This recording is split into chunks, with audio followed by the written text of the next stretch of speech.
chairman of the permanent building committee in town. We have Steve Meyer, Brian Valori, and Chris Magliozzi. So we'll be the ones deciding on the successful OPM. And so if we could get P3 project planning. You're up. We're up. We're up. So you're good to go. We're good to go? Yeah. And then we'll have a couple questions, I think, from the library trustees after. But you can start. After you guys grill us? If you don't After you guys grill us? if you don't answer all the questions in your presentation, they'll have questions. Right. I'm sure we missed a couple. I haven't done perfect yet, so. My name is Dan Pilot, I'm the president of P3. We are the smallest firm that you picked. We can choose where we go. We have no staff turnover. We've been doing this since 2008. You get the same people from the beginning to the end, all the way through. So, with me is Rob Tedisco, who's project manager, and Rebecca Ducharme, PE, is our field representative. And we'll get into that in the slide, I guess. You can keep going, Rob. I started P3 in 2008 because as you guys are the permanent building committee, you run an MSBA project. I was PFA number 1.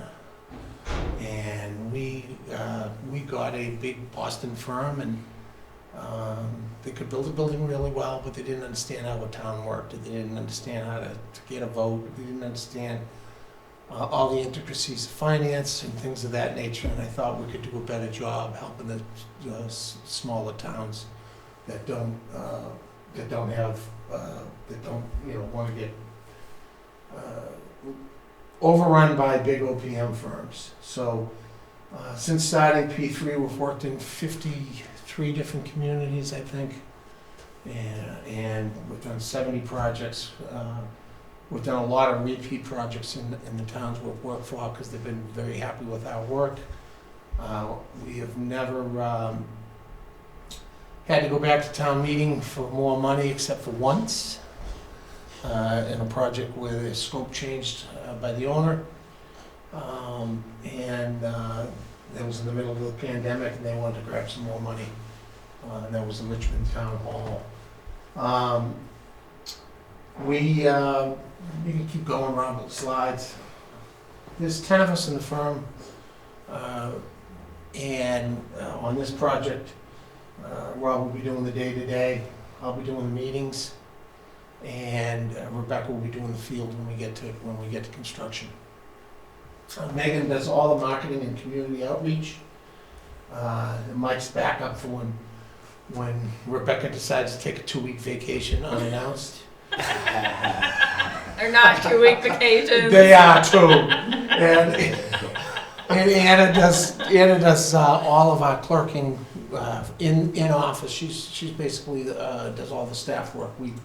All the payroll records and all the things that nobody really knows what the OPM does that has to be done for record requests. So your library needs work. I mean, it's as simple as that. Your library's tired. It's a beautiful library. We were just, before you guys had walked down, commenting on the Gustavino vaults. You just don't see those every day. It's a beautiful building. It deserves to be loved. It deserves to be preserved. And, when we're done with the study, it may be that this is not the solution, or the solution might be to add on to this building, even though it's a postage stamp of a lot. Or the solution might be to find a way to renovate the building and give it the justice it deserves. Or go completely new.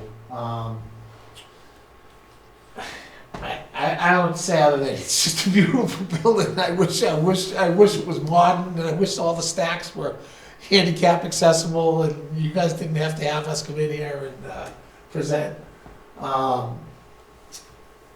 Challenges, structural updates, future considerations. We've read your reports. LLB seems to have done a feasibility report on the building in '21. And they pretty much identified what an architect normally identifies as deficiencies. 400 amp service and, you know, no real technology upgrades in the building. The fact that we're using projector in this day and age just tells you how, you know, if you go into a modern library, and we do a lot of libraries, it's all screens today, and we just don't see projectors. So there's a library is more than a repository of books, and it's something that needs to get out in front of the committee, in the community, that this is more than just a repository of books. It's a community center. It's the town's living room. It's where people gather, and it's programmatic. Recent successes, which was one of your questions. We secured MBLC grant funding for 7 towns in the last grant round. This grant round just started. We built 4 or 5 of them. 2 of them didn't get done. We're pretty interrelated with the MBLC and their procedures, although their procedures have changed. You're in the beginning of the new grant round, and it's slightly different. They're trying to go towards an MSBA style funding mechanism, where before you were on the list, you checked all the boxes, they gave you the grant, and when your grant number came up, they started giving you payments, one payment a year for 5 years. They're still going to be doing the payment system, but they're going to approve your project and then they go direct to funding, as opposed to sitting and waiting between the schematic design and the construction. Some towns wait 10 years. I mean, they had schematic design estimates of $2 million and the project's now 10. So they realized they had to change some things. We're working on the Tilton Library right now in Deerfield. It's almost complete. You go to the next one, Rob. That one we actually is an old historic library that we added on to, and literally took down all the molding, replaced it, and did the. I know this one's an interesting library in Falmouth. You mean Eastham, right? I mean Eastham. Oh my word! Good God! In Eastham, this particular library, they had a library that was about half the size of this room, that the town was in love with. We literally had to pick the library up, take it off to the side of the site, build the building, bring the library back, gut it, we'll bring it back using preservation techniques to its original, and it got combined with this design, which is it fits in really well in the neighborhood. The picture doesn't do it justice, but it's actually 2 stories with the second story down and a pond behind it. And they didn't want the public to see more than 1 story because the neighborhood had only 1-story buildings. So and it's designed for coastal conditions, and like all libraries, it's the hub of Eastham. The Adams Library, they wanted to restore it. We did, off of 1 photograph. We restored all the plaster in the library, and it had beautiful vaults and domes in the inside of the library, and we had only 1 picture and a couple of fragments to deal with, because somebody went in with an ice scraper and scraped off all the plaster and put the little 1x1 squares with nice asbestos glue to make the library not so noisy. But they didn't want to touch the facade, so we built a little glass box to bring the elevator up and down, and we had a really successful library there. Kingston doesn't pass anything. This was a tough sell, and we got it through town meeting. Greenfield is a monster. Hopefully it will revitalize downtown Greenfield. If you've ever been to Greenfield, it's tired. It's not like your beautiful center. I mean, it's really tired, and they're hoping that the library brings back. It's packed every day since we opened it, and we had a 3-year battle to get the vote through. We actually got the vote through. We actually were ready to go to construction, and a group of people contested the vote, and we had to go back to a ballot. It was a long haul, but we got it through. It's pretty energy efficient. It has the PV on the roof and all the modern bells and whistles for controls. And it got a lot of community support after we got past the bumps. MBLC funded about 60% of that library. Approach to project management. Rob, you want to help on this one? Sure. Yeah. I've been talking too much. So the early approach to all our projects, especially one like this, it's about schedule. With the MBLC being a major component or similar to an MSBA project, we have to be plan schedule oriented up front to meet the milestones, to carve out the times to meet with MBLC, get their understanding on the project and building the scope, building the budget. So when we're engaged with the architect and yourselves up front, it's, what are the milestones gonna be, and we're gonna drive that. When do we wanna complete, a final pass review of the feasibility study that was completed, schematic design, design development, site review, and then we'll be working on, the final, large scale schedule, but also keeping to are we meeting bi-weekly, are we meeting weekly, how often do we need to meet the committee, the trustees? So we'll sort all that out up front, so everyone has a general understanding. And I think we'll get to it in the next slide or two, but developing a schedule for outreach. That's going to be a huge one, especially for a library project. As Dan mentioned, it can be a difficult sell. It can be a tough project to educate the public with, so that's going to be one of our Libraries and town halls we find to be the hardest to sell. Unfortunately, people don't want to give the town employees anything nice to work in, and everyone thinks you can just hop on the internet and get all your information, which isn't true. I think it's because of the school. That's not school.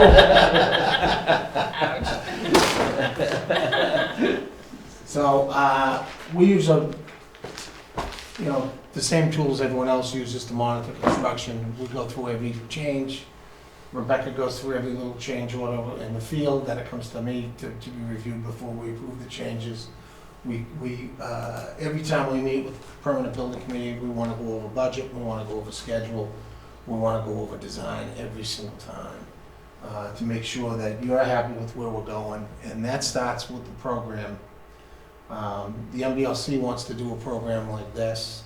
The library trustees want to do a program like this. Usually the building committees wants to do something like this. And we have to marry all three and find a way to come up with a consensus that everyone's going to be excited about, that doesn't handcuff the library from operating. The key to it is programming and schematic design. We have never had a project go over budget, and we've never had a project go beyond our schedule. We've met it all since 2008. And the reason being is when we get that schematic design, I hope none of you guys are architects, but the architects are dreamers, and they want to design something that's sometimes tough to build. And you can see right through schematic design whether it's going to be tough to build. Oddball cantilevers, curves and circles and things of that nature that cost money but don't produce program. We want to produce program. We want to force them to an efficient design. So let me jump in on top of that. Yeah. So one of the challenges that we do face, especially with the architects, is, to Dan's point, they're always trying to make something that is like their signature. But our goal is to make sure that as the town, you end up with a product that you want. So when you walk into the building, it's something that you like. You don't walk into it and say, oh, this is what the architect wanted, right? So that's one of the major challenges that we deal with. I mean, the feasibility report that LLB did had an addition between this building and the historic building that belonged in downtown Boston. It didn't do anything for the downtown of this community. And you can have a modern building, but it's got to tie into the architectural features of the building. Outreach. Megan does all our outreach.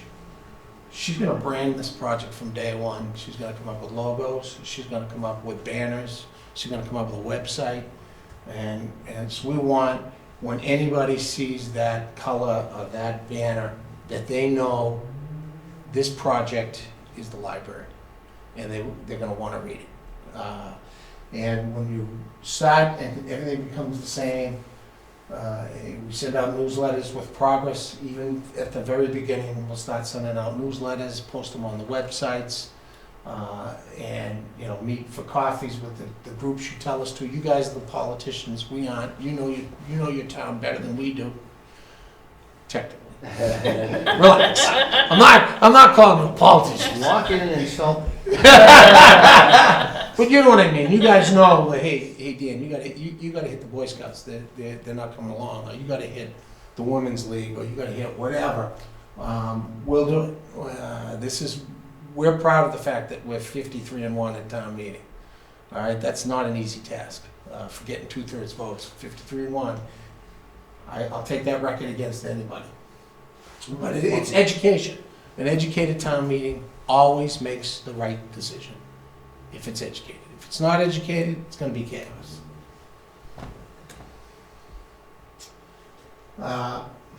Kind of went over that.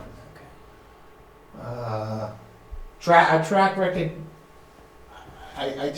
we're undefeated at city councils, we're 53-1 at town meetings. It's not because of anything other than the fact that we have a better way of doing it than our competitors. Our competitors are big organizations that bill and keep billing and keep billing, and they don't get the touch to the community. I've done 32 years of volunteer government. I've had every position but the Conservation Commission and the school committee. I refuse to do a kindergarten improvement plan, and I'm not sitting there with a flag in wetlands. Ain't happening. So those two positions I haven't done. I've done just about every other position. And it's important. It helps us. Rob's done positions in his town, and Rebecca was the assistant wetlands whatever. All right, so she covers me when I want to fill in a duck pond. So, but it's important because there is an interrelationship between the finance committee, your capital improvement committee, your permanent building committee, your board of selectmen. All that has to be hit for this to be a successful project. Like I said, anyone you hire tonight can build a building, and they'll build a building fine.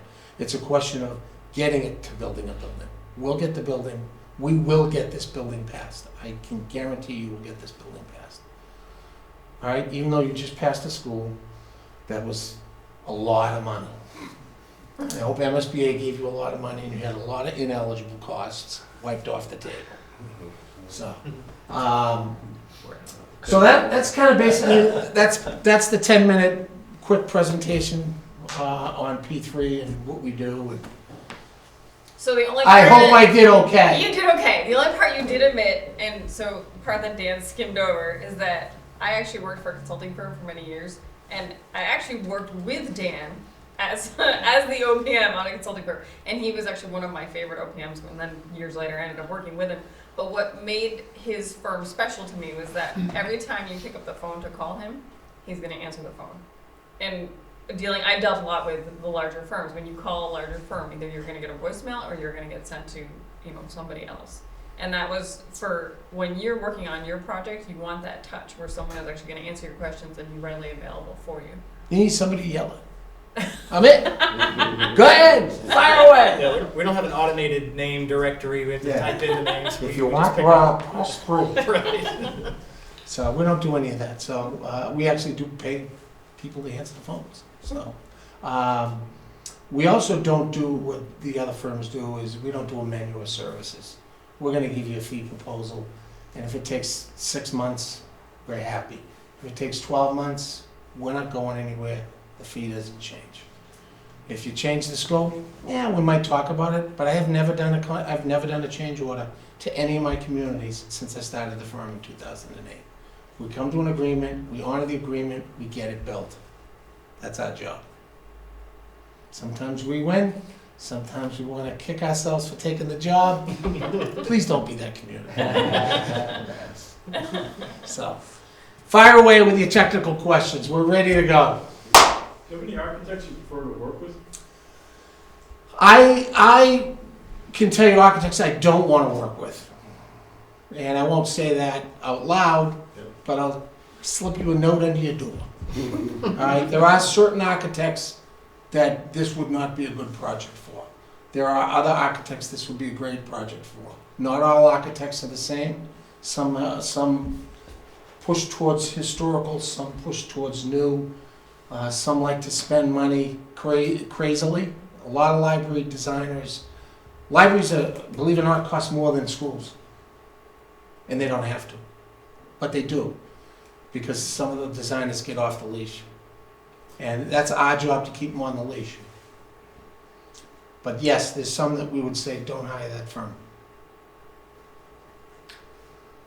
How many projects do you have in going through the public relations approval phase at any given time, and how many do you have in construction at any given time?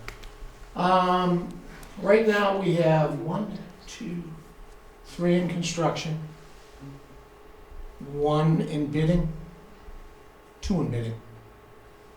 And one of the bidding is subject to funding,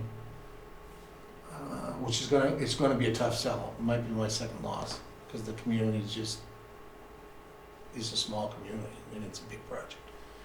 And we have in design right now, 1 in design.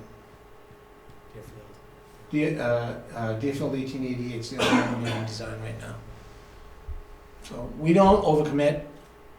So we try to keep them in the phases as you've just indicated, so that the people that are working in the field have a place to go when the next group comes up. And what's your sweet spot For a number of projects, 3 to 4.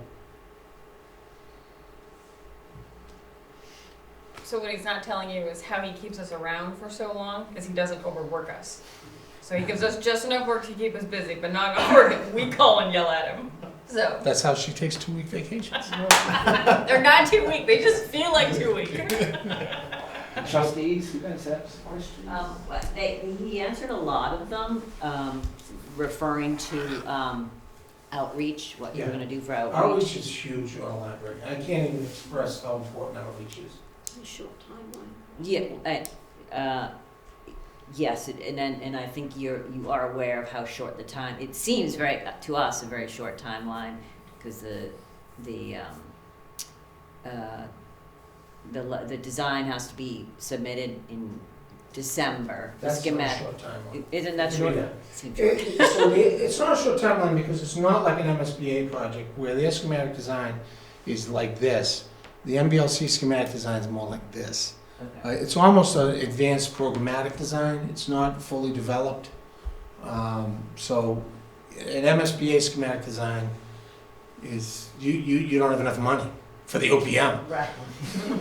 What is walk us through the timeline from now to December, so. So if you said, if I get a phone call tomorrow and you said, we selected P3, we would immediately work on an RFP for a designer right out of the gate.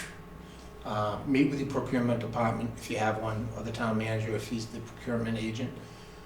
Then we would immediately sit down, ask them if they have any boilerplate that they want added. We'll get that in there. We'll put in all the target points necessary for the grant round in the designer's RFP, and we'll get that on the street within 2 weeks. And then we'd have a short window of 2 weeks, because the architects don't need more than 2 weeks. If you give them 2 weeks, they're gonna ask for 3. If you give them 3 weeks, they're gonna ask for 4. They're Yeah. unbelievable procrastinators. They'll get it done. All right, so you'll get probably 4 or 5 designers submit on this, maybe 6, because it's a little slower out there. And then, we'll sit around the table and go through them. And you guys will do like you did with the OPM, select a few, and we'll interview them. And we really try to get a psychological fit between the committee, the OPM, and the designer. That has to be a solid triangle, all right? That has to be something that we can all, hey, we can work with this guy. You know, if we get a designer that's a curmudgeon in the interview, you can imagine what it's gonna be like when we tell him he's gotta redesign the whole back wing because it's crap. And that happens. We have to do that. You know, we're not settling for a design that anyone's gonna be unhappy with. One of the things that we train our committees or our trustees is to speak up. Some of them don't wanna speak up, they don't wanna hurt the architect's feelings. I don't care about the architect's feelings, all right? I care about the taxpayer and I care about the project. And we're gonna get this right and get it so that everybody agrees on the design. Okay, all right, so we had a little whisper back here from. I hear a whisper. My hearing's really good. My eyesight's terrible. My hearing's great. May I ask you a question, which follows its timeline, but part of the, as we understand the grant process, there are two sites that have to be submitted. One is this site that is much beloved as a building historically, and the other is just up the road one block, which is a bigger site, which would be a new library building. So how to get to the process of determining which of these two sites gets the schematic design, and then secondly, how do we get to yes if it ultimately ends up in a new site? I mean, we have not just publicized that, we're not asking the residents of Clinton one question. We're asking them to maybe love this building and add on to it, or we're asking them to forget this building and that is move in on. your RFP, that there's a possibility you can go to a building a new site. And studying sites and studying alternatives is something that we do in program and schematic design. So when we get the program done, if the program works in this building, we'll have a discussion about, we'll do the block diagram on the new site too. Obviously the new site's gonna have parking. Obviously the new site's gonna have different amenities than this building will. But we'll weigh the two, and the decision will be the town's. It'll be the committee that's been selected on which direction to go. And that may well come down to finances. That may come down to there's no public appetite to leave this building. That may come down to everyone's afraid of what will happen to this building when it's vacated. I can't tell you how many times I've gone into a town with an old building and they cherish the building. The MBLC cringes when we say, yeah, we want to keep the old building. And it's, because they know that some of these old libraries just can't be retrofitted. But we'll study all that and determine what we can and can't do to make it work.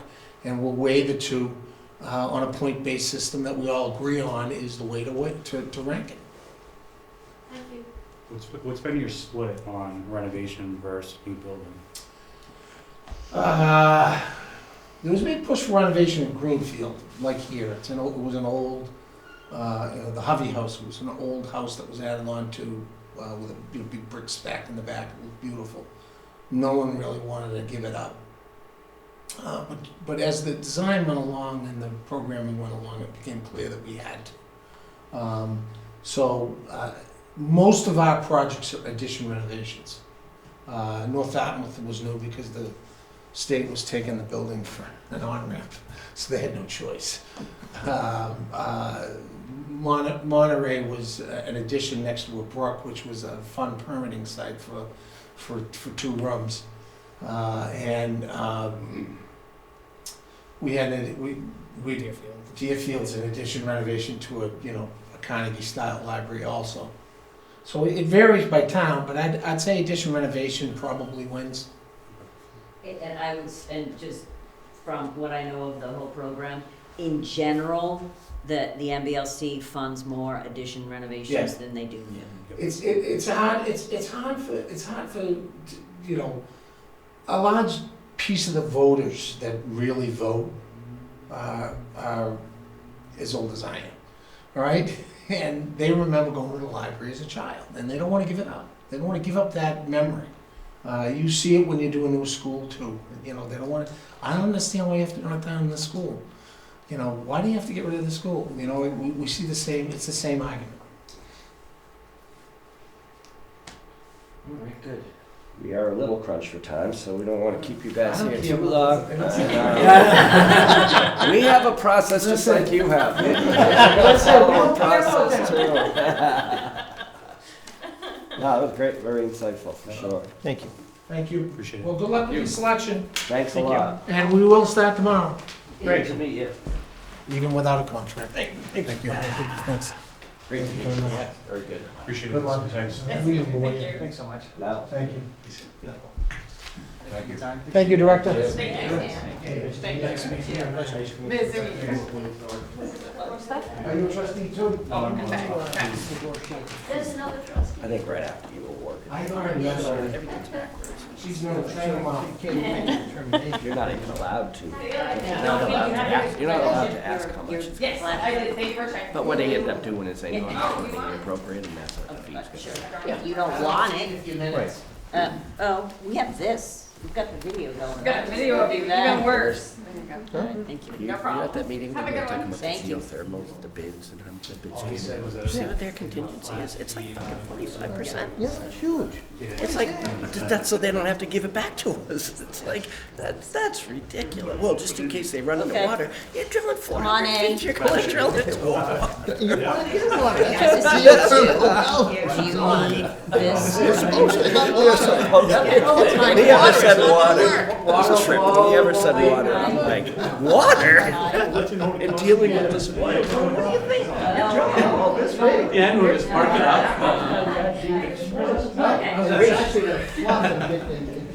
You should absolutely know, deal with. Yeah, we gotta dip that in the bucket. So this is Price, the because it's like, no, we're not gonna be giving you 40% contingency. Okay, yeah. I don't know why it's not. Oh, and I was gonna ask, is, Oh, they unplugged it. we had talked about the preferred contracting method, whether it's, typical fixed fee. I think it is, it's, no, it's like a not to exceed guaranteed maximum. Yeah, in person. Yeah. I feel like I talked to you in 2 weeks, but it's not soon. Forgot what you look like. All right. So We still that's have what their the thing on. maximum not to exceed is 40% of what the subcontractor did, so they can provide all this, because there's maybe some that are gonna go way over, so. All right. It actually does not have a PowerPoint on the computer, so if you have your own PowerPoint in your head, ID login, that's great, otherwise I don't know what to say. Well, we can do it via PDF, or I can plug my own laptop right into the. You can certainly, if you brought a laptop, you certainly can plug yours I'll in. do that then. Good evening, everyone. I thought we were gonna discuss travel plans. yeah. We're the permanent building committee, so there's 5 of us out of 7 here. And I'm the chairman of the committee, Chris McGowan, will be the ones making the decision. So we've narrowed it down to 3 firms, and you're one of the 3. And we're excited to hear your proposal, once we get a computer. Yeah.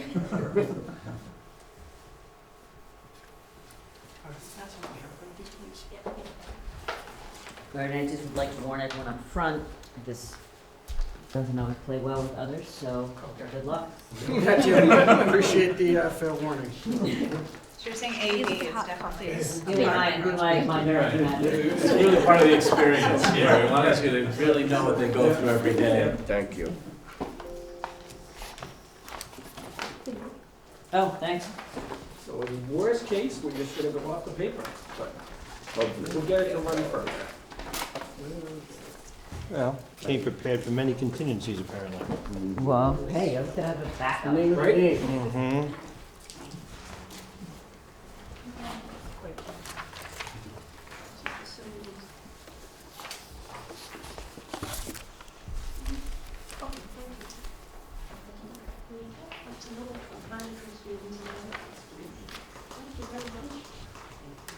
Chris, you moved yours while it was built? No. What's it, 1903 or something? 1903. Well, I don't know. On the outside says 1902, on the inside says 1903, so maybe the outside was done. and- That's when the punch list was When the town complete. hall was built, I think, is it right? Is it right around? They finished it in 1902, and then the punch list was finally done in 03. Ah, gotcha. Actually, I don't think it's done yet. Probably not. This was the Carnegie Library. Yeah, Yeah. yeah. So many stuff in there. one of thousands. My daughter lives in Pittsburgh, and it's unbelievable, the libraries, and Carnegie it's all still make funded up for all the by the owner. atrocities. What's that? Carnegie was trying to make up for all those atrocities by Like giving Georgetown? the building. Yeah, exactly. Well, you know, that's what billionaires do, they assuage their conscience by, all the taxes they don't pay by. Okay, Give them the money. again. so we're all set if Exactly. you are starting. Great. Yeah. Look at that, nicely done. Thank you very much for inviting us here. We're very excited about the project. Our CHA team is located in Boston. I live about less than a half hour away from here in Marlboro, so it was a great, easy commute. I actually didn't even have to get on the highway. I loved it. It was perfect for me. But we're about a 35-member team of the OPM team in Boston. We're part of the larger CHA family, which has designers, architects, engineers, our own in-house cost estimating, which we'll talk about in detail as we get through our presentation. But we consider ourselves the little niche boutique of CHA, and it gives us the opportunity to tap into the resources of the designers, the architects, as I mentioned, as, I'll just call it, issues come up as we go through the entire design and construction project. Amanda Sawyer runs the Boston office. She unfortunately, or fortunately for her, unfortunately for all of us, is on vacation out of the country, so she was not able to be here. But I will be the project director. I have a little over 35 years of experience in the construction industry. I've been with CHA for just about 9 years. Before that, I was the Public Safety Commissioner for the Commonwealth, and when people hear public safety, they think of guns and hoses. I was not guns and hoses, I was the rules and regulations guy.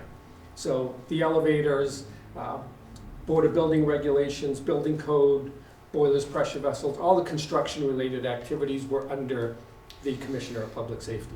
Prior to that, I was the Town Engineer and Building Commissioner in a municipality just outside of Boston, Belmont, Massachusetts, and was there for 22 years. I've sat on building committees for the town of Belmont, been on committees just like this, determining who was going to be the OPM, who was going to be the designer all the way through. And Jennifer?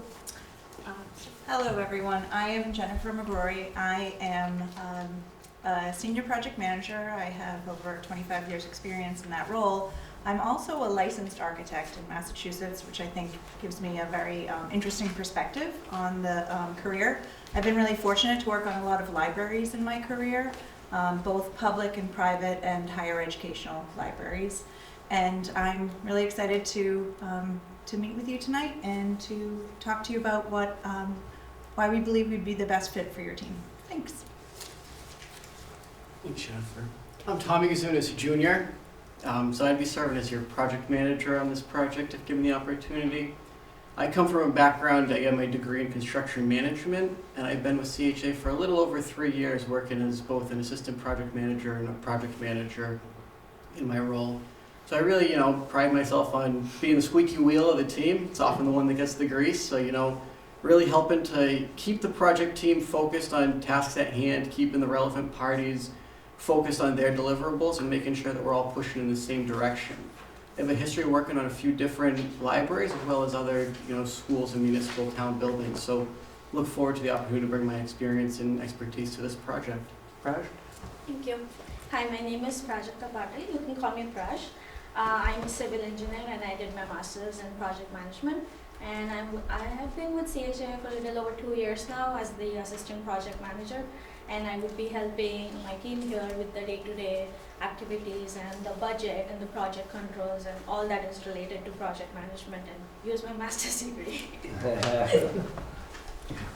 And as I mentioned, we have in-house services. Our cost estimating team, we're the only OPM firm that has in-house cost estimating. You say, big deal, what does that do? What does that mean? What that means is it gives us the ability, as we're looking at various options through the design phase or even into the construction phase, and I don't say if we get to construction, I said when we get to construction, because we will get the positive vote to make it happen. But it gives us the ability to literally walk down the hall and say to our cost estimating group, hey, we're looking at this, we're looking at that, we're thinking about this option. What are you seeing in the industry for costs associated with that? Their cost estimators are also not just cost estimators, they're quantity surveyors, which means that they are reviewing the plans as they're doing their cost estimate and determining, is there a better way? Is there, to achieve the same goal, but are there alternatives to achieving that same goal? It's an iterative process, and it gives us the ability to not have to wait until we're at a certain milestone to then have the cost estimating team do their thing, determine, we're over budget, we gotta pull back. We explore budget options all the way through the process. And again, in-house commissioning agent and engineers and architects, we're not the designers. We're prohibited by Mass General Law from being your designer once we're the OPM.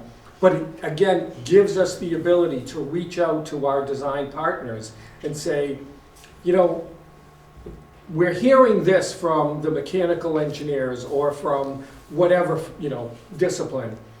What do you think? We have some concerns. Have you seen something? Have you done something? It gives us that in-house ability.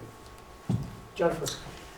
So, the library is really like the family room of the community. It's not a book repository. It's not just the holder of books. We know that.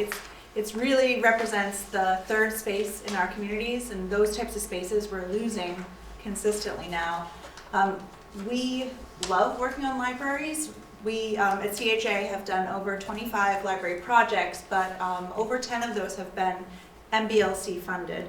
And so we understand that process really well. Myself in particular, I'm working right now on the J.V. Fletcher Library in Westford, which just had a major milestone. We opened our bids, and we were fortunately $3 million under our budget, which was a fantastic news for that project.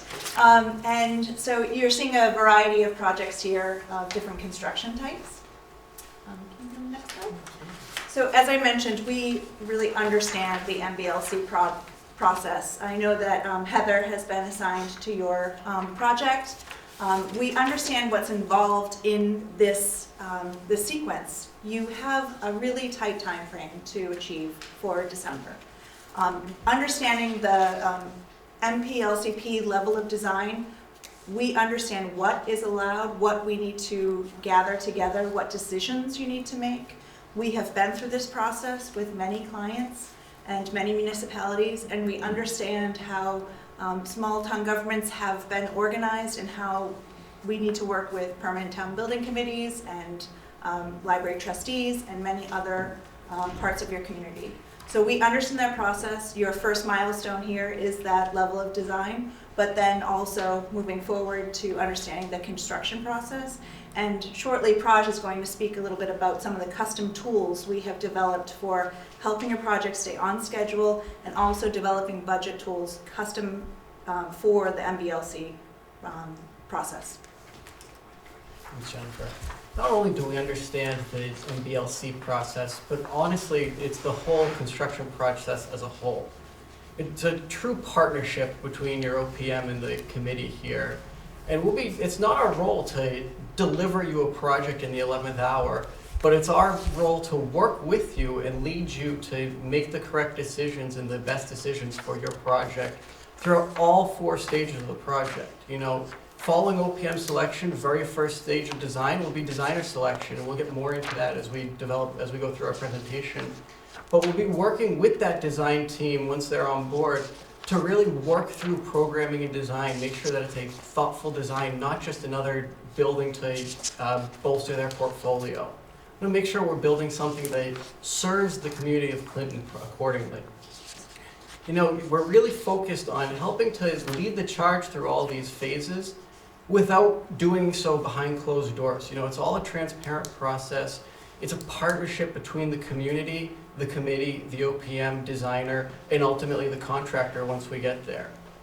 And communication, transparency, ultimately is what results in a successful project. But as I said, it's a focus as your OPM to help really lead that charge and direct the committee and the various stakeholders and project team members to stay on task and deliver that successful project. And with that, it's really also that partnership with the MBLC and tying them into the project from day one. It's not a reporting out to them and getting feedback, but bringing them in, working with our design to identify wants, needs, wishes, really nail down that program to be not only clear and concrete, but also opportunistic and, allow for some flexibility, some shared spaces so that we can really look at the project holistically. We'll work with the designer to make sure that, as we said, not only work with the designer on our project, but with some of our design resources that we have in-house to make sure that we're building the mousetrap the best way that we can. And ultimately maximizing on that quality too during construction. And through all of that, we'll be focusing on ensuring that we're maximizing the reimbursables that are eligible through the MBLC process, and therefore ultimately minimizing costs to make sure that we're staying within our project budget. And with that, I'll let Jennifer, go into that designer selection process a bit more. So you have a lot to achieve in this project, and if we're selected to be on your team, our first step is to bring on board the design team. There's a list here of a number of design firms that we have worked with. So as I mentioned, I am an architect. I think that gives me some special insight in developing the scope and the fee and really helping to help you make sure that that partnership is a really strong partnership. There has to be a lot of communication and trust in that partnership and really finding the right design team for your project. But then also really making sure that they have that experience. And then as Tommy was mentioning, our role of communication, making sure that they are working towards that level of design submission so that you're meeting this December deadline, but also can be successful in that and making sure that this project is addressing the town needs that you have. In your project, you have a really large decision to make very, very soon into this process. You have the opportunity to think about renovation, renovation with addition, or new construction. I've had the opportunity to tour this entire building and then also tour the potential site that you have nearby for new construction. And we have done this type of work. We've done all those types of projects before.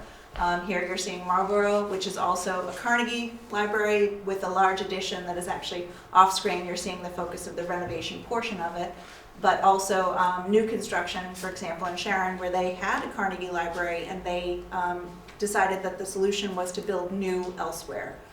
So we have experience with all of these different pieces and the insight to help you make that decision.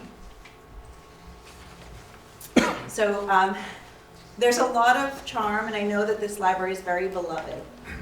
It's really unique and special. It's important in your town, but you have a very tight, constrained site, and the Carnegie libraries, they are really quite beautiful as a building, but they also represent a lot of challenges. Accessibility is one, the alignment with your program, and then also the infrastructure of the age of this building. So there's a lot of considerations to take in, and we have that ability to, as Tom was mentioning, bring in our expertise in helping to understand what the schedule and the budget and that expertise of different types of construction so that you're understanding the true costs and realistic schedules of what's feasible for you. So as Tom and Jennifer, they mentioned that we have an in-house cost estimating department. We have over 30 plus years of experience in cost estimation. So through that experience, what we get here is the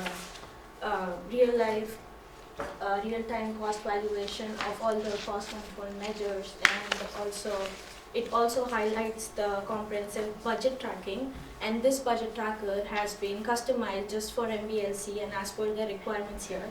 This helps us in organizing the project well. We would also know the hits and grits on what to do, on what cost control measures should be taken. And then later on, it also makes sure to keep the project on schedule and on budget.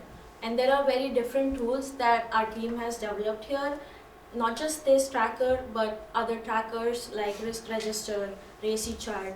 All of these tools will just be used to make sure that the project is delivered successfully. And we also make sure to take that data out and maintain it on a monthly basis so that we can report it to Amplitude. That's the monthly website on which we have to report and provide the project data. Thanks, Josh. And ultimately, you know, our processes, our knowledge and expertise on the library process, on the library projects and the MBLC process, our tools, they're all great, they're all important, but nothing's more important than getting that positive vote and moving this project forward. And how do we do that? You know, like I touched on earlier, it's that transparency and opening up that line of communication early and often. You know, we can't ask for the community to fund a project that they don't know what they're buying into. It's important to bring the community in early, you know, gain understanding of what some concerns are, what are some questions people have with the project. Once we start getting through the design process and developing preliminary designs, we need to be proactive to keep the community up to date on what we're doing. We're not doing anything behind closed doors, but doing that reporting on a regular basis so that people feel that they're a part of the process and not just being asked to fund something once it comes time to vote. We've done a lot. We've done things like public outreach sessions, visioning sessions, Q&A sessions on a Saturday morning in town hall to just understand where people are at. What are some thoughts and concerns? And then we can, you know, take that data, go back, do our research, and provide responses accordingly. We don't know exactly what works best in the community of Clinton, but we're happy to explore those options. We're going to lean on the committee here to work with us to develop a comprehensive plan that will allow us to receive the information from the community, report out, and then ultimately keep them up to date on a regular reporting basis so that we know that we have a cohesive project team, not only at the project level, but into the widespread community as well, so that we're not only, you know, doing a service to the community, but allowing them to be a part of the property that they're going to benefit from in the future. Tom? This concludes our formal presentation to you, with you, and we're really excited about this. As I said, I'm less than 30 minutes away from here. What can be better than working in your own backyard? I did do the Marlboro Library in full disclosure, so that was literally in my own backyard. But we've got the depth, we've got the knowledge, we've got the information, we've got the experience to help you rebuild the library. I mean, this building is just absolutely gorgeous, and you know, we've got to figure out together what we're going to do and what's the best thing for the town of Clinton and for all of you. Thank you. Thank you. Thanks. Questions? I guess one question is about, like, what % of the projects that you guys get involved with do get through town meetings? And how successful have you been in the past? I know it's kind of a... Yeah, no, we actually have a very good record. I want to say like over 75, 80% of projects getting approved at town meeting, or city council. City council is typically easier because it's a smaller group, and if they decide they're going to move forward, but town meetings, we've been very successful, quite honestly. And it's because of the outreach that we insist that gets done as a community and as a group. We can't, as Tommy said, we cannot just expect people to be in favor of a project that they don't know anything about and that they haven't been a part of. And We don't know what the best method of communication is. We're not gonna come in here and say, gotta do website, gotta do this, gotta do that. No, we need to talk Mhm. and figure out what's gonna work best. Of course. And you've recently been through the MSBA, or you're Yeah. actively working within them now, so you've understood how to connect with the community. It's as important in that process. And, you know, the MBLC's process is very much built upon the MSBA's process. They openly admit that that's where they develop their process. So you're coming to this with some experience of that, and that you can bring to this, but also having just worked so closely with your community, building and bringing that knowledge to us, and then we can share with you great examples of things that we've done with other communities. Of your 35-member, I guess, Boston office, how many of them are dedicated to this type of work, library work, and how many projects do you typically do at one time? So we've all done various projects, whether it's libraries, schools, police stations, fire stations. We're really focused on municipal work, and 99.9% of our work is municipal. Our team that we have selected for this project has the bandwidth, has the ability. We wouldn't be here if we didn't have the ability to do it. We typically work on about 4 to 5 projects simultaneously in various phases of the process. So, you know, one of those will be in closeout. I'm involved in a project that's on its final stages of closeout right now. Another project is, you know, just starting up like this. And that's how we put the team together, so that we make sure that there's the appropriate bandwidth. So our project team would be involved, let's say, in 4-ish projects in different phases at any given time. And this is our team, the team that This you is the team. presented. Correct. And how many projects, I guess, because I heard 3 years with this firm. I don't know how much, if you have deeper experience. I heard 2 years, but you're very experienced, I think, and you're very experienced. So 30 plus. goes, 35 plus. you know, the Yeah. color of hair, I think, you know, Yeah. with all of us, we can Yeah. gauge. You know, so just out of curiosity, how many of library projects or municipal projects that are similar to this, how deep is this team, particular team? I've done, with CHA, over a dozen projects, municipal type projects. 4 of those are libraries. Got it. And I'm bringing in an expertise of libraries. I've been working on libraries for many years of my career, some of those in the architecture, the design side of that. Yep. So it's an expertise of not only the project management scope of the library, but also the design issues and the trends of library design.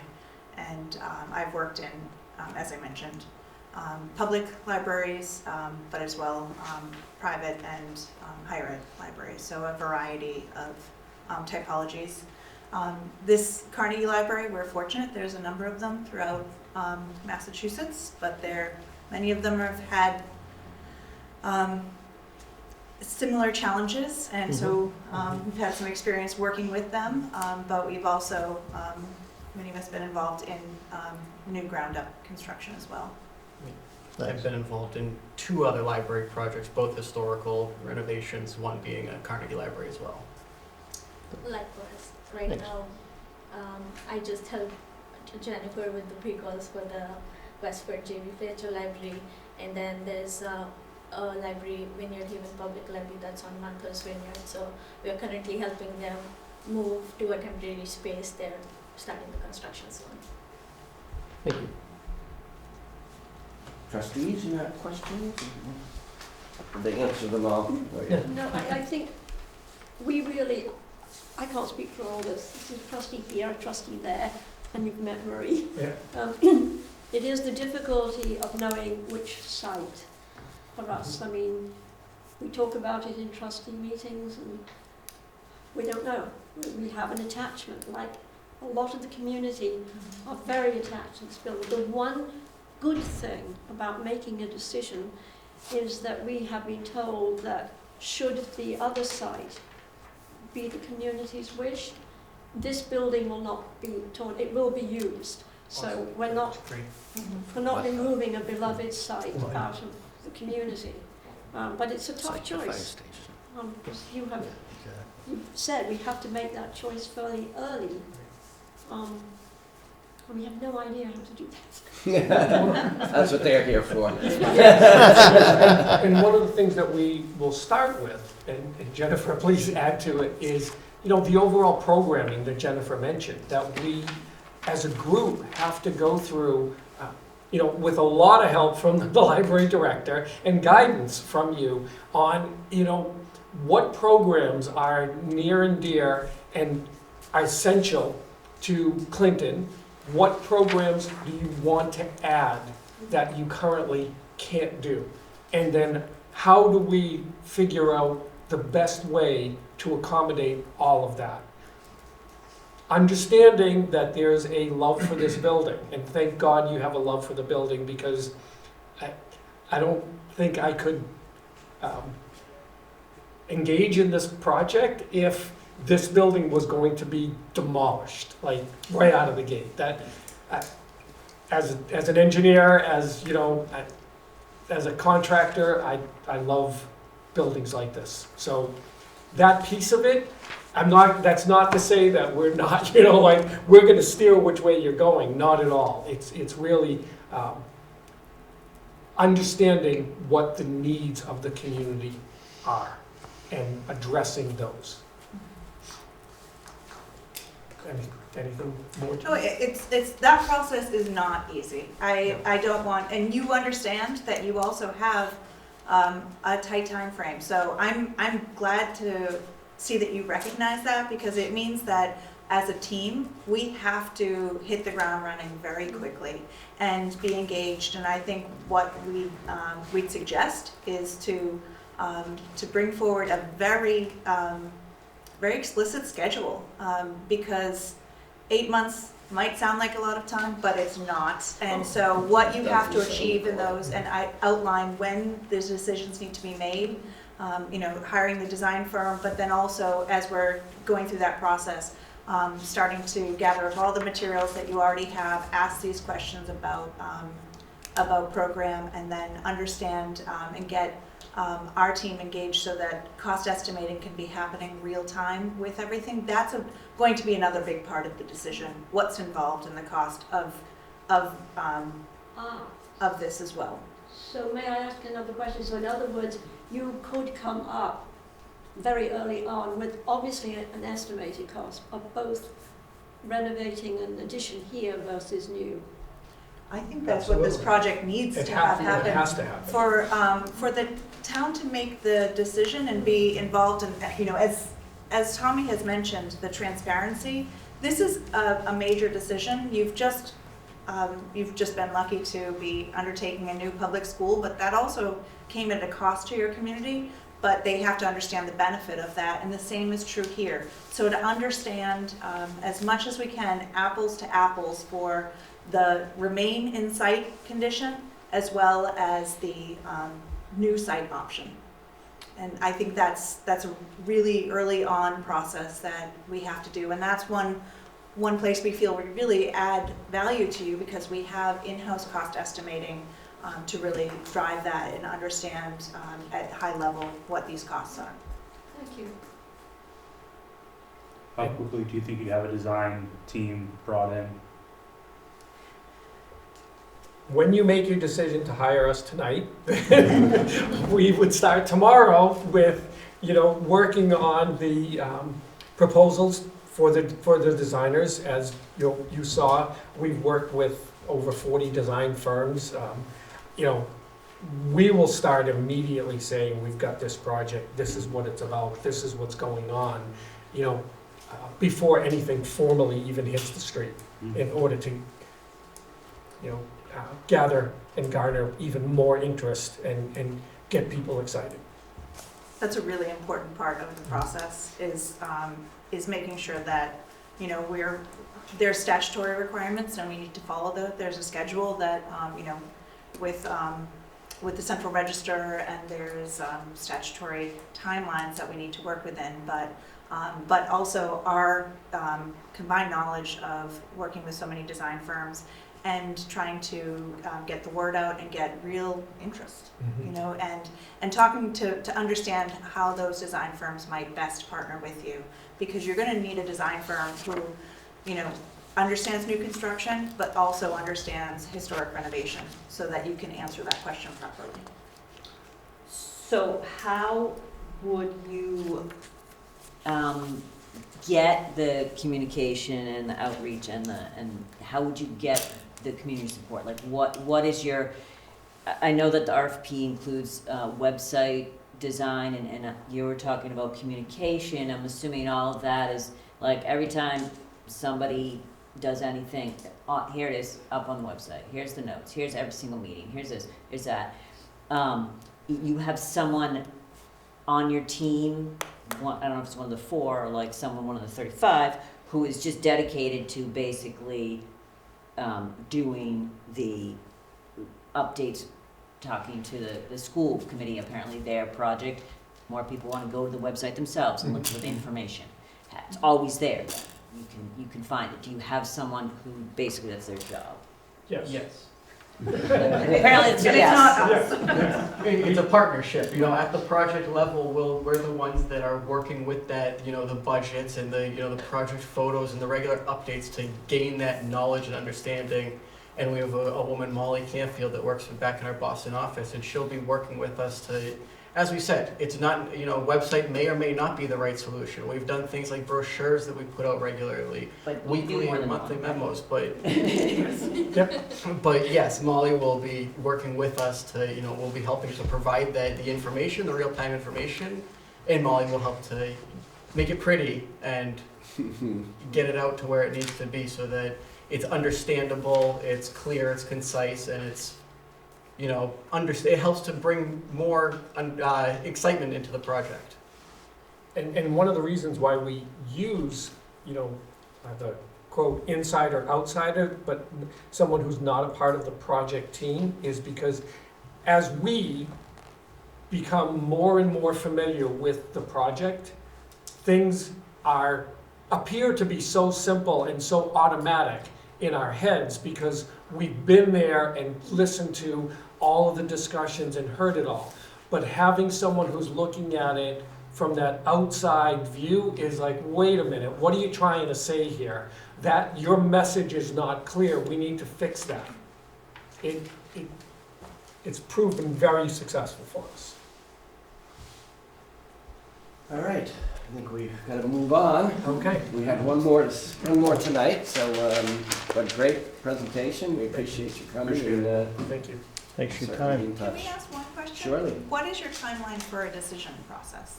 We haven't discussed that yet. We're probably going to discuss it after. We would, I mean, possibly tonight. And worst case it would be is next Tuesday we have another meeting. So the absolute latest would be next Tuesday. I guess it'd be decided, you know, if everyone's ready, then we would do it tonight. We're aware of the tight time frame. Yeah, we Ourselves. certainly are, So- yeah. Thank you so much. Thank you. Very nice to meet you. My card. And you'll notice on my card is my cell phone number. My cell is on 24 hours a day, and we're here and available to you all the time. Well, it literally is. It goes back to my public safety days. Yes, we're very pleased. Thank you. Nice to meet you. Nice to meet you. Thank you. Great to meet you. Great to meet you. What a coincidence, you got hired a team Thank you very much. Appreciate it. You like that? Where'd you work before as an architect? I worked at Perkins and Will. Well, yeah. Yes. Take You know care. Dan Colley there, Oh, Dan. or Ellen Tucker there? Thanks, Oh, Tom. are you maybe thinking Perkins Eastman? Oh, Dan's Perkins Eastman, you're right, exactly. Yes, it's actually the root of it's the same family, the same Yeah, Perkins okay. family. Okay. Yes. Don't forget your laptop. Thank you very much. Nice to meet you. Do you want to come down now? Tough getting on first. Go. Still better than the alternative. Yeah. better to be seen than viewed. Thank you again. Good Good luck. Good luck. Thank you all. Thanks. Appreciate it.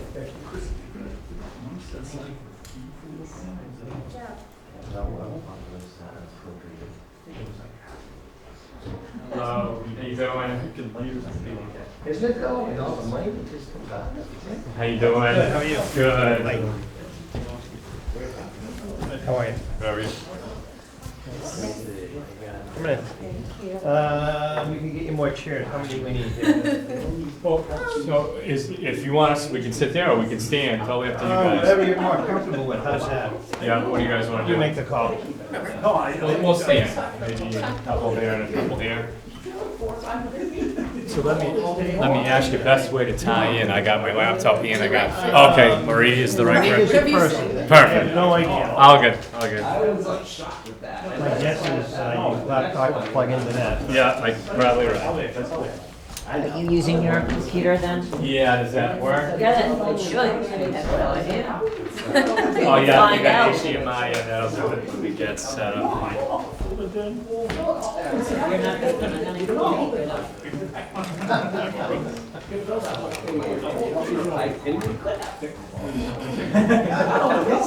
What, are you gonna hold it? I'm sorry, which was the code? It's gonna be exactly what we have. That's gonna be the number. Well, no, Tripp will make sure it comes in under, just because he wants to say. By came in under, well, no, but You're gonna have every single Is there a one of reason the why stuff we come in can't- under budget and it's Is still. there a reason why that little depression right there can't be cleared still? No. All right, I was like, am I missing something? Why do we have to take this? Even if there was a wetland, you can reclaim it somewhere else. It's not the end of the world. listen, I've already had, But there's no I've already had my fellow soil meetings, so if you wanna take over.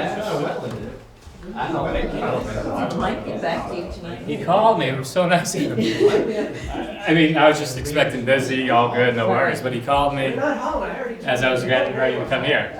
Yes, because I was looking for your phone number. I felt really bad that he hadn't called you back. Oh, it was very nice. Well, you asked that question, the right question. and the answers weren't that great. Okay, perfect. But they already got the bids.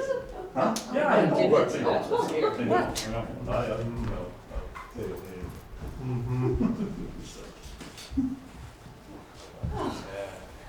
Seven inning stretch there.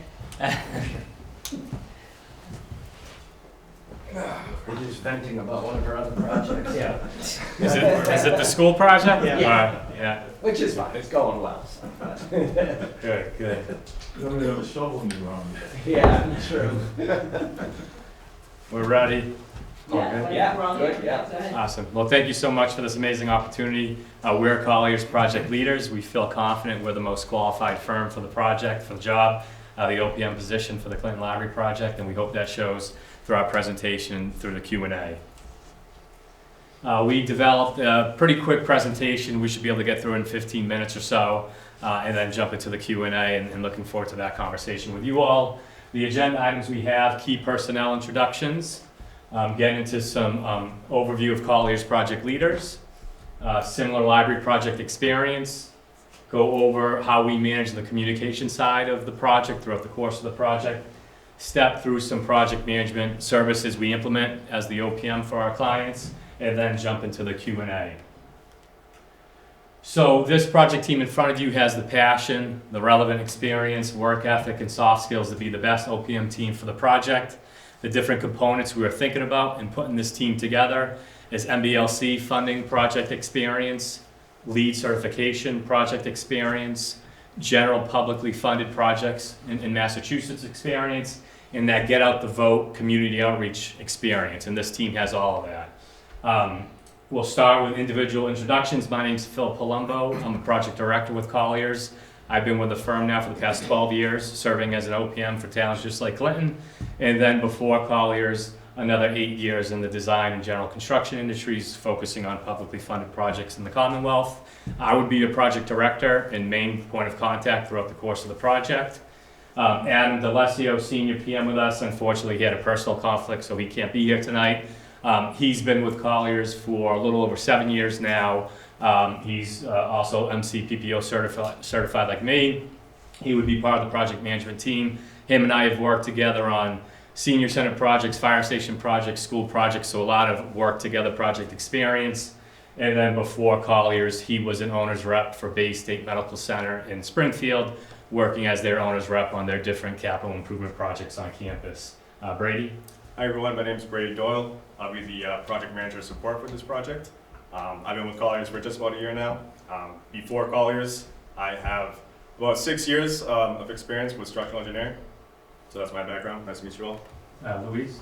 Hi everyone, my name is Luis Rodriguez, and for giving me the opportunity, I will serve as a construction representative, also known as the clerk of the works. I bring 13 years of experience in the design and construction industry, as well as 1 year with Colliers Engineering Design. Sarah? Good evening, my name is Sarah Maston. I'm a PE here in Massachusetts. I have almost 30 years of experience in the industry, first starting out as an HVAC design engineer, and then about 10 years after that kind of started in on commissioning. So we really are helping to look at the owners and the operations side of the project from the very beginning, so there's no surprises. Talwin, I'll be your financial analyst on the project, helping you with all your financial modeling and reporting. My background, I have over a decade of experience in the public sector, helping out municipalities and public projects like these that, you know, really help the community. Thank you, guys. So, overview of Colliers project leaders. So we've been providing owners project management services for towns just like Clinton for nearly 30 years now. And through the course of that 30 years, we've been the OPM for over 50 cities and towns in the Commonwealth for their publicly funded project. We have, through that past experience, have developed a great rapport with those municipalities, the grant agencies they've worked with to help fund those projects, the different architects and engineers that help design those projects, as well as a great rapport with the contractors that work on those projects, and we know those relationships and that experience will come in great handy for the Clinton Library project if we're hired. For office locations, we have a location in Boston, Agawam, and Providence, Rhode Island, and the closest office location is my home office in Paxton, just 18 miles away. And then at the bottom of the screen are just some selected municipal projects that we've recently completed and or are still working on, from MBLC funded library projects to non-MBLC funded library projects to senior centers, community centers, and whatnot. So a lot of municipal project experience in the Commonwealth. So on this slide, Brady and I will touch on some similar library project experience. Brady, you want to touch the top two? Sure, thanks, Bill.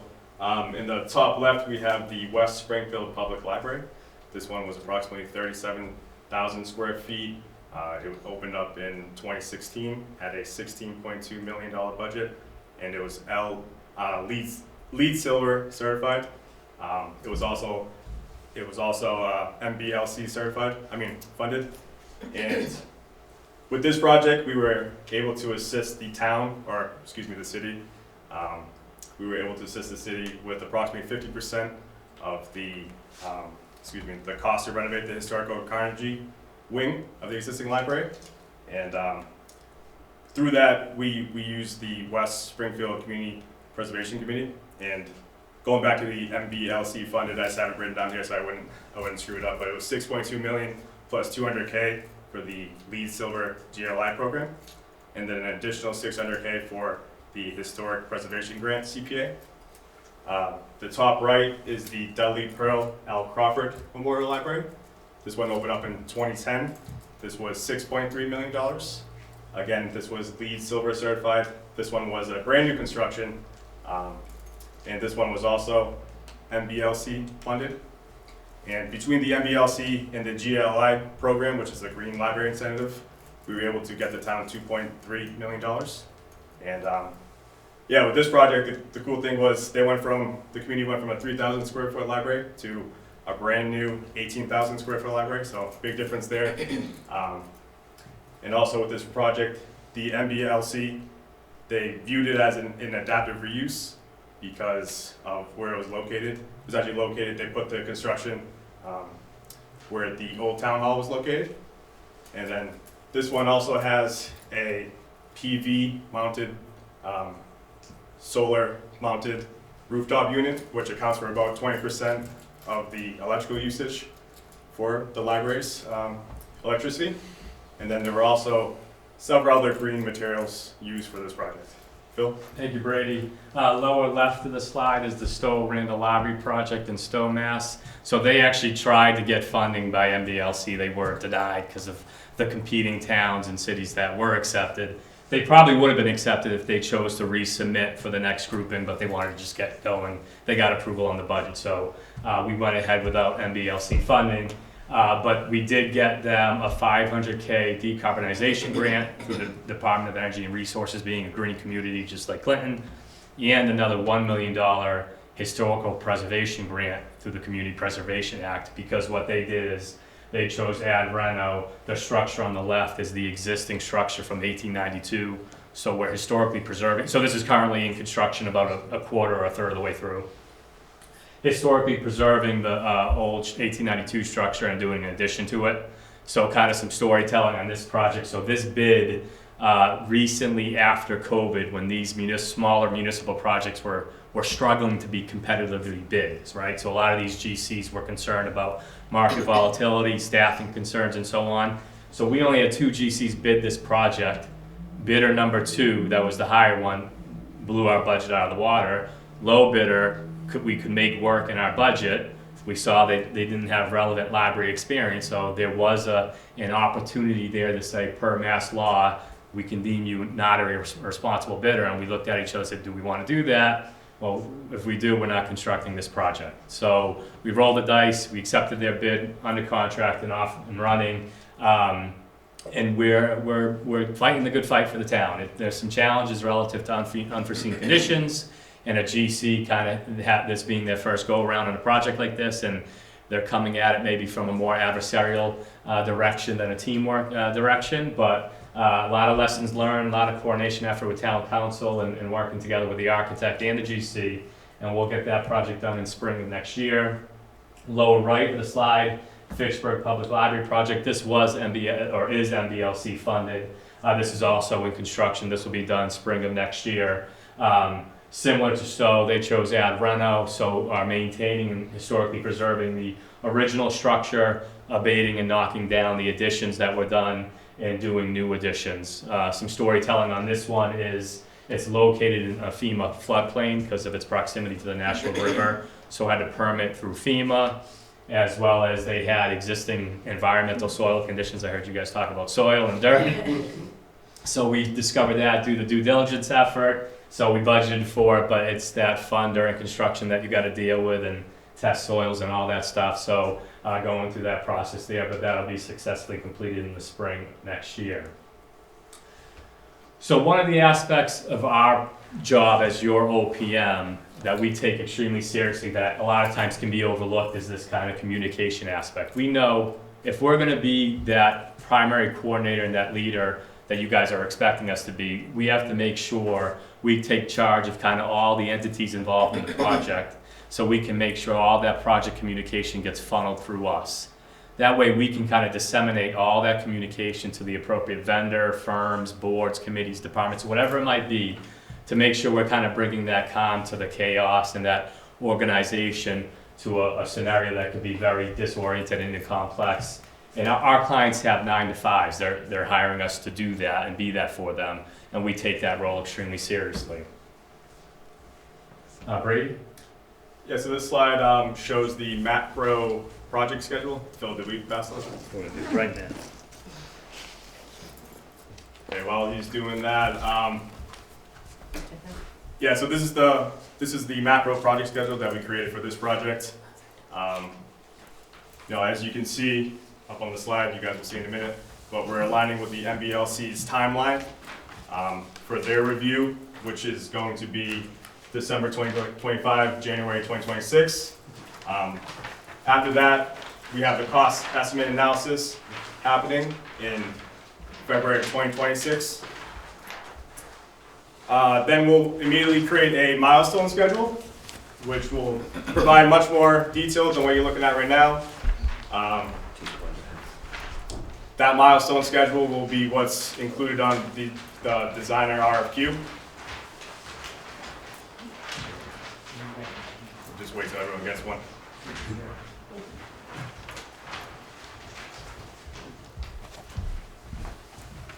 So yeah, so milestone schedule will be what's added to the design RFQ. We'll also be responsible for managing all the vendors, just to make sure that they're targeting all their dates, so we have everything that we need come time for a submission to the MBLC. And then we'll just want to ensure that the project thoroughly went through the conceptual design and the schematic design before we seek the town's approval, the very last row, which we're targeting for May of 2026. Thanks, Brady. Financial controls, talk about numbers here. We want to make sure that you know we're supporting you in all aspects of this. I know it gets chaotic when we're talking about a lot of grants, rebates, and incentives. We help you track all of that. We're tracking every PO, contract, and invoice that is going to be part of this project. Making sure that we are developing a good cash flow and appropriating the right funds at the appropriate times. I think we always talk about getting funds, but we don't talk about spending it, right? Be tracking your burn rate, making sure that we're spending the right amount of money as well to produce a building on the schedule. Making sure that I work closely with the town and make sure that we reconcile our books and that it's audit ready for submissions. I want to talk about how we bring a lot of value during our budget development phase. Phil, can you switch over? So this is an example of a value management report that we provide. This is going to be provided with our estimate reconciliation. So during the design phase, where we build the most information into your budget development is costs, right? Making sure that we produce all of these cost estimates analyses that are going to be shown to the public with true transparency, and making sure that we are checking everything through scopes and values and costs, along with quality and durability. And what you see on the screen is just little pieces that the team are going to be nitpicking with the design team, with the cost estimators, making sure that we're able to pull out anything that, doesn't make sense, anything that's gonna have you savings, but, provide better quality. There's always different scenarios. We wanna make sure that we provide it in a way where you guys are able to make appropriate decisions quickly and appropriately as possible. And Sarah? Perfect. So the life cycle cost analysis is one of those tools that we use to help you make the decision of what kind of HVAC systems you're going to want in your building. It's one of the more complicated decisions that the town will have to make. Not a lot of towns don't have that kind of expertise in-house. So I see the gentleman here in the front has a T.G. Gallagher shirt on, so you might have a little ace in the hole going on.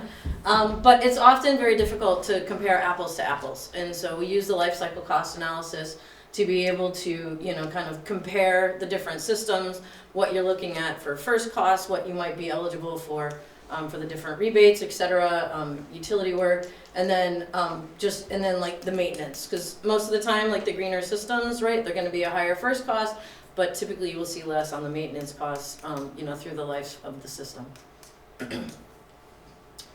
And yeah, so going after, the Green Library Incentive Program, there's a couple of different opportunities for green building certifications.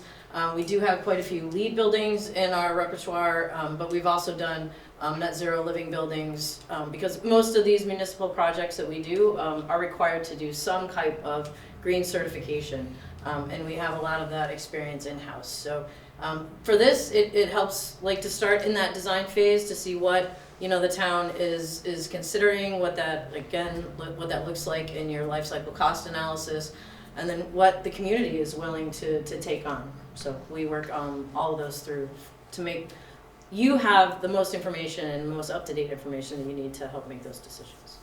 Thank you, Sarah. So grants and rebates, so besides the MBLC, we're gonna spend some time trying to understand, and this would happen early on, what other grant programs, rebate programs, or tax credit programs we can go after to help make this project be as cost effective as possible. So on the upper left, I spoke about the Department of Energy and Resources. So we got a $500K decarbonization grant for Stowe. We did the same for Dover Community Center project. So if we choose to go add reno, because that's a grant that's linked to renovating an existing building, we would chase that grant. Inflation Reduction Act, the IRA, the federal tax credit program, we're managing an elementary school project in Maynard where we're tracking that. We're probably going to get upwards of over $2.5 million because of the geothermal HVAC system they're doing on that school project. Middle of the left, Mass Save, everybody knows about Mass Save, so we know National Grid is your electrical utility company, so we would connect with them and Mass Save up front to understand, based off of this HVAC system selection, we can, assume this rebate.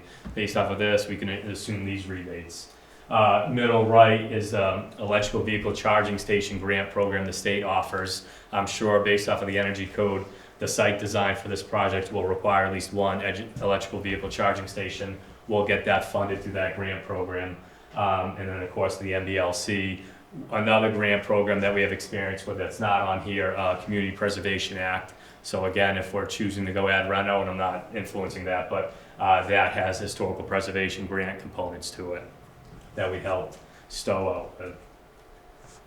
So community outreach, so of course being a publicly funded project, all this effort's gonna be for naught if we can't get a majority yes vote at town meeting next year, right? So we wanna make sure when we're at that town meeting, we can look at each other and say to each other, we did all we could to get this project out to the Clinton taxpayers, made them aware of it, show them that we want to develop a library that they would love and want, and all the components associated with it, their voices were heard.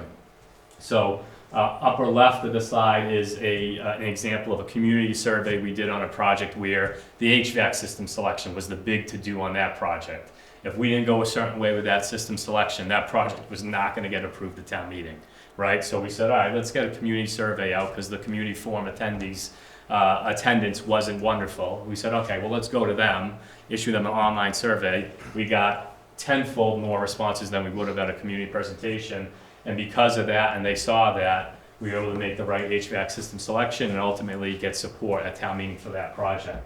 Upper right of the slide, I just saw off the press, brand new library website. So we look forward to help, loading that project website component of it up with all the project deliverables so the taxpayers know where to go to understand where the project's at and everything else, so they can inform themselves on the different components of the project.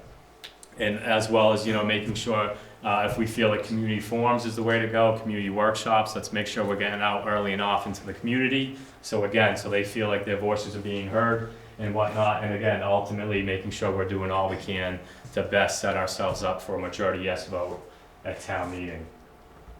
Luis? Hi everyone, Luis again here. So the approach to construction phase.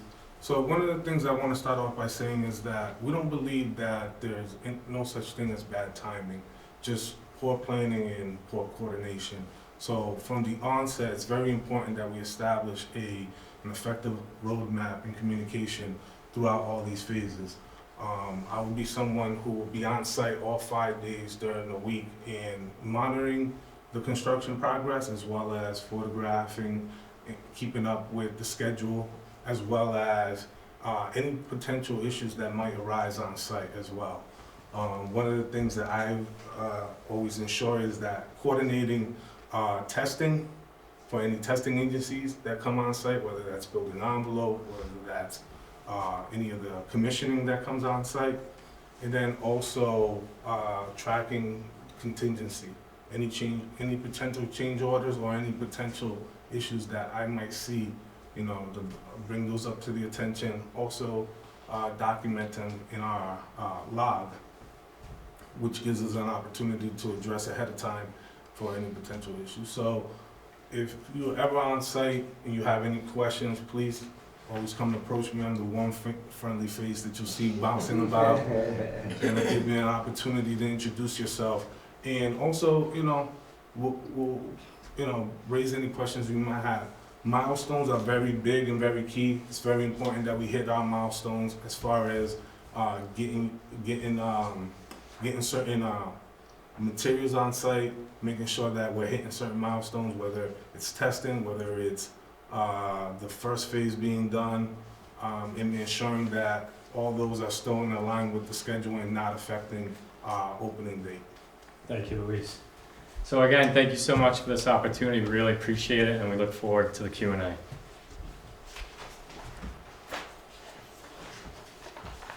I'll talk at once. You guys are all looking at each other like, who's starting? So,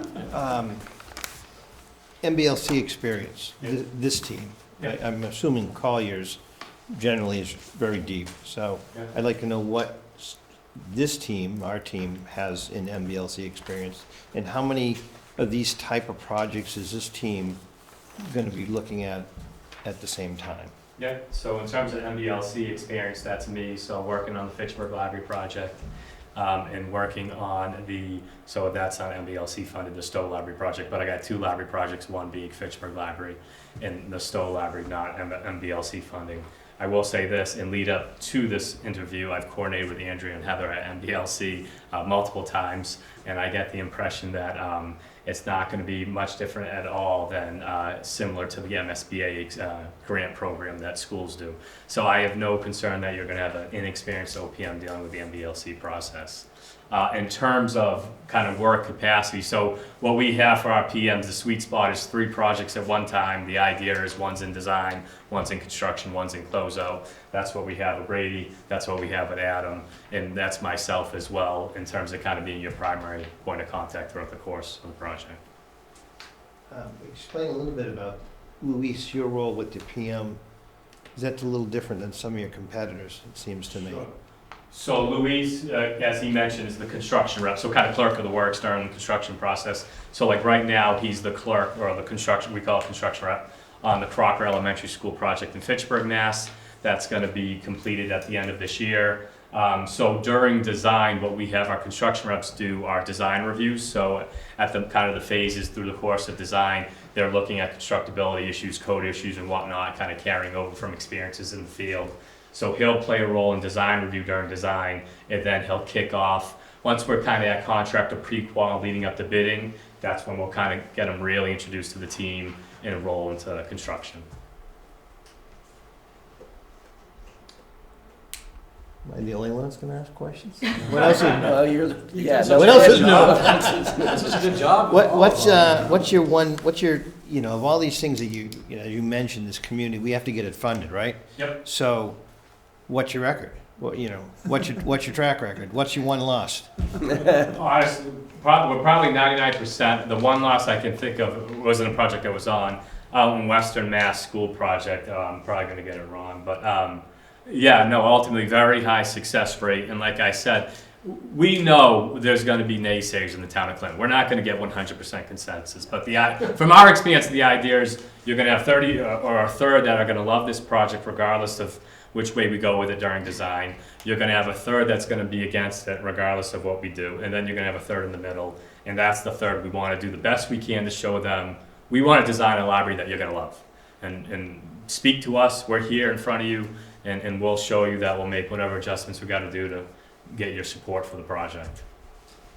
Following on that, once you're in actual construction, what's your success rate relative to on time and on budget? Yeah, so never ever did not finish a job on budget. And any schedule delays, so for example, the Stowe Randall Library project, we do everything we can to get ahead of it, 1, and 2, get the appropriate people involved to make sure we're protecting your town's best interests. So for example, on Stowe, we've done a lot of coordination with town council to make sure they're in agreement with how we're dealing with. Yes, it is adversarial. I wasn't kidding. Yeah.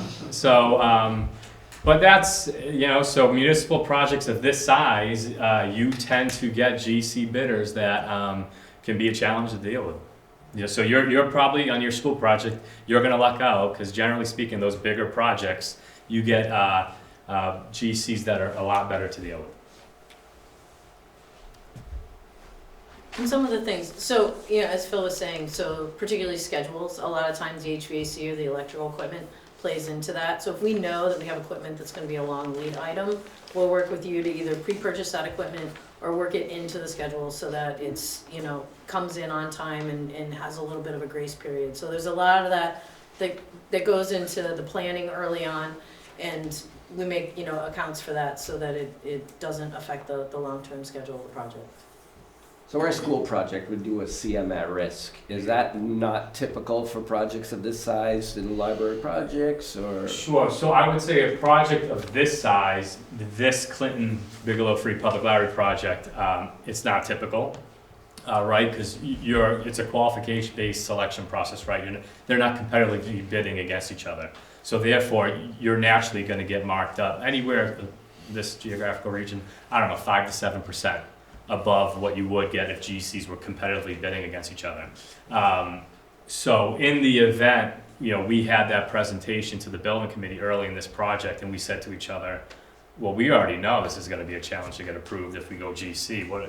So that's the conversation we would have. No, we don't typically see it. Now, are there communities that would go CM on every project they do? I know a town that they love going CM because they've had an amazing experience with a particular CM. And on their library project, they did go CM. So, What's a CM? a construction. manager. Oh, right. It's not. That's doesn't not the go- LPM then? No. No, so, yeah, That's the so, contractor. It's the person who builds it. so when you hear bidding, I know what a GC is and how. there you go. So when you hear GC, that's a bidding environment. So you have multiple companies that fill the role of GC bidding against each other for the project. For the entire project, yeah. For the construction of the project. If you choose to go construction manager at risk, CM, the value or the pros that come with that is you do that solicitation process. It's a qualification-based selection, not a hard bid. You do that during design. You get them on board during design, so they become part of the team during design. So they can help out with logistics and phasing and constructability and all that. And then come, construction time, they roll into being the builder on the project. I bet it was a construction manager that added the at-risk part to the end of that.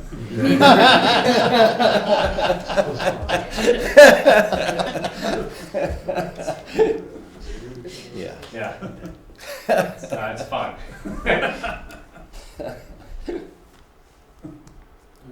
Great. Good meeting with you guys for sure. We're I gonna, appreciate like we had said, we're gonna either decide tonight or a week from tonight. Got We it. have another meeting a week from tonight. That'll be the absolute latest it'll be decided, so. Perfect. Really appreciate you guys. Thank you. Thank Thank you you. for your Thank time. you. Thank you so much for your time. Thank you. Very much.